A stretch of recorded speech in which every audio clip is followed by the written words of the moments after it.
couldn't come up with a sizable guarantee, because who knew, you can't, again, pay a fighter when you don't have the revenue coming in.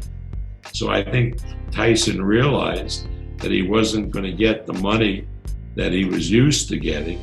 But this Deontay Wilder situation for next year, this trilogy is still potentially in play, because obviously a few weeks ago yourself and Bob Arum said it's essentially done, the contract's expired, time's up, but from what's going on now, there is still a chance this Wilder fight could happen. Well, I don't know if there's any, from what I've seen, that contract's expired unless anything else was done, which I'm unaware of.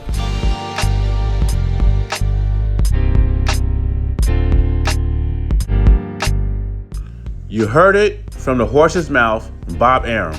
Frank Warren did not have the revenue to pull this fight off against Caballero.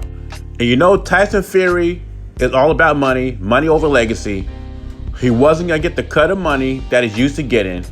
Let's call it like it is. No one wants to see Tyson Fury against a former European champion. And there's people who are not interested in the Tyson Fury Wilder trilogy, but even lesser people interested in seeing Ajit Caballero against Tyson Fury. Now, there's a couple of my UK fans on this channel trying to convince me, and who listens to a little YouTube channel like me, what do I know about boxing, right? And you know who you are, so I have to mention your name, but it looks like you're the only one who wanted to see that fight. Frank Warren says Tyson Fury should be ready to fight in 2021, February or March. And that fight could be possibly Deontay Wilder. And let's keep it real on Fury. There's only two fighters out there that he can make money fighting. And that's doing the Wilder trilogy and fighting Anthony Joshua. He is not going to make the money he wants to make fighting lesser opponents, especially with the pandemic going around. He did that with the first two opponents on an ESPN top-ranked contract, and Bob Arum lost money on him, as well as Terence Crawford. Frank Warren said the trilogy is still a huge fight, and it's still a strong possibility. But we still have to wait on the arbitration and mediation and see how that goes.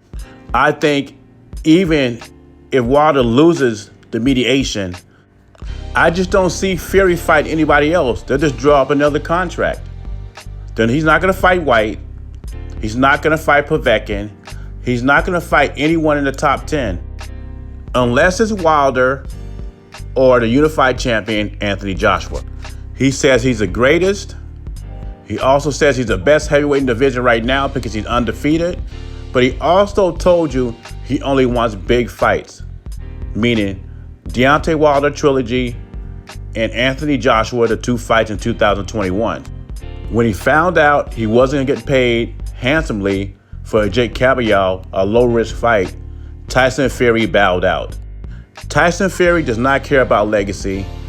He feels that he could talk people into thinking he's the best ever, rather than showing people he's the best ever, which is a shame because the man is highly skilled. But Fury is like Jerry Maguire, and there's nothing wrong with that. Just admit it. Show him the money. Money over legacy. Leave your thoughts and comments below. Jay Beasy. Subscribe to the channel. I'm gone.